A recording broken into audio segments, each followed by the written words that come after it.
দীর্ঘদিনের স্বৈরাচারী শাসনকে বজায় রাখার জন্য সাহায্য করেছে এবং ভোট চুরির জন্য সহায়তা করেছে।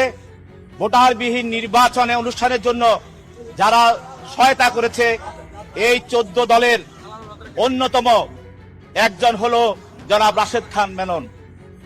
তিনি এই স্বৈরাচার সরকারের ভোট চোরের সরকারকে সহায়তা করে 2 বার মন্ত্রিসভায় সদস্য হয়েছিলেন এবং এরা এক সময় জনগণের কাছে নীতিবাক্য করতেন, বাম রাজনীতির নামে নীতিবাক্য প্রচার করতেন। আর তারাই এই মেননরা তারাই এসে এই হাসিনাকে স্বৈরাচার করে, জনগণের ভোট হরণ করে, জনগণের ভোট নির্বাচনকে তারা ব্যালট এবং চিন্তাই করে, ভোট চিন্তাই করে এবং হাসিনাকে স্বৈরাচার হিসাবে ক্ষমতা অধিষ্ঠিত করার জন্য সহায়তা করে। আপনারা জানেন নির্বাচন এই আন্দোলন ছাত্র জনতা আন্দোলন চলাকালীন গণভবনে 14 দলের একটি মিটিং হয়েছিল।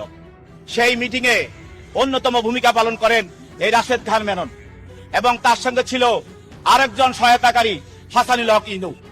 এরা 2 জন পরবর্তীতে গণভবন থেকে বের হয়ে এসে প্রেস ব্রিফিং করেন। সেই প্রেস ব্রিফিং এ তারা এই ছাত্র জনতার এই আন্দোলন, সেই আন্দোলনকে তারা সহযোগিতা করে নাই, বরঞ্চ এর বিরুদ্ধে সরকারকে কঠোর হওয়ার জন্য তারা আহ্বান করে।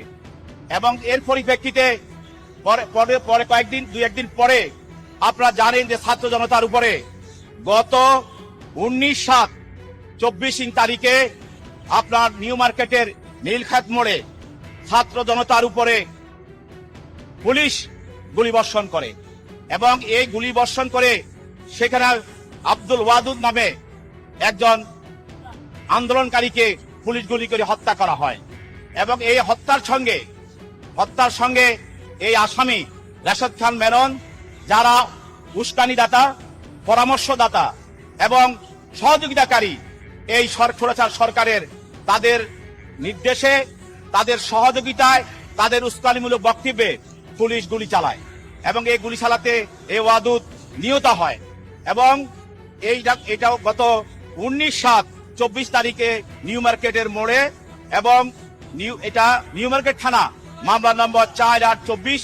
এই মামলায় আজকে তদন্তকারী কর্মকর্তা 10 দিনের রিমান্ড চেয়ে আদালতকে বলেন যে এই আসামি এই ঘটনার সঙ্গে উস্কানিদাতা হিসাবে এবং এই ষড়যন্ত্রের সঙ্গে এবং প্রত্যক্ষ এবং পরোক্ষভাবে প্রাথমিক তদন্তে তাদের তথ্যপত্র পাওয়া গিয়েছে এবং তাদের বিষয়ে আরো জিজ্ঞাসাবাদ করার জন্য এই ঘটনার সঙ্গে কারা কারা জড়িত এবং কারা কারা এই ষড়যন্ত্রের সঙ্গে আছে এবং কিভাবে ছাত্র জনতার উপরে 14 দলের সহায়তায় গুলি করা হলো এবং কারা কারা এই ষড়যন্ত্রের সঙ্গে জড়িত তাদেরকে বের করার জন্য আরো জিজ্ঞাসাবাদ করা প্রয়োজন।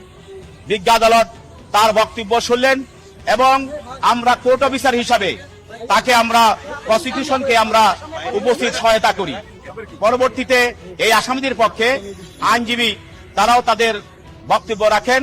তারা তাদের বক্তব্য রাখার পর বিজ্ঞ আদালত উভয় পক্ষের বক্তব্য শোনার পর এই আসামির বিরুদ্ধে প্রাথমিক তদন্তে এই ঘটনার সঙ্গে জড়িত প্রতিমান হওয়ায় এবং তদন্তকারী কর্মকর্তার আবেদনের প্রেক্ষিতে এই আসামিকে আর 5 দিনের রিমান্ড মঞ্জুর করেন।